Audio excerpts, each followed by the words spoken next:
नमस्कार, मी कला दिग्दर्शक विनायक रासकर। आता आपण उभे आहोत वेरूळच्या मंदिरामध्ये।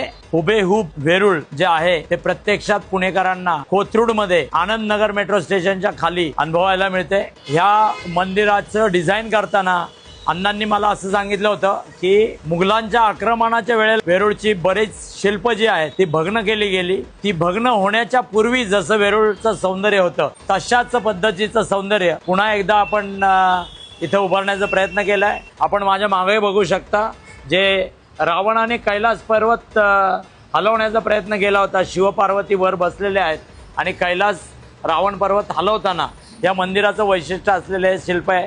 त्याचप्रमाणे आनंदी तांडव, आपण शिवतांडव जो बघतो तो रुद्र अवतारातला बघतो, पण आनंदी तांडवाचं एकमेव शिल्प कैलास मंदिरामध्ये आहे आणि तेही आपण केलंय। गजांत लक्ष्मीच्या पॅनलचं पण वैशिष्ट्य असं की ती भग्न अवस्थेत आहे।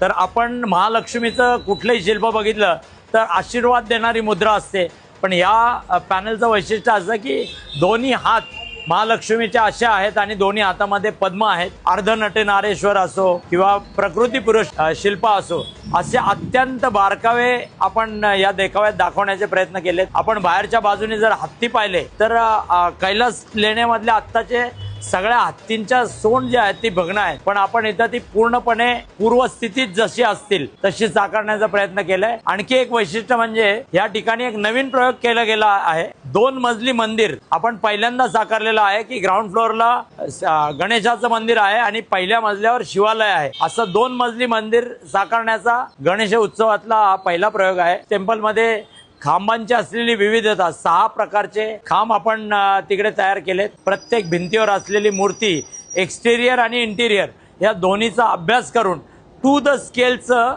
मिनिएचर मॉडेल आपण केलंय। 111 फूट लांब आणि 63 फूट उंच अशी ही प्रतिकृती आहे। आपण ओरिजिनल जागेवर बघितलं तर 293 फूट आहे।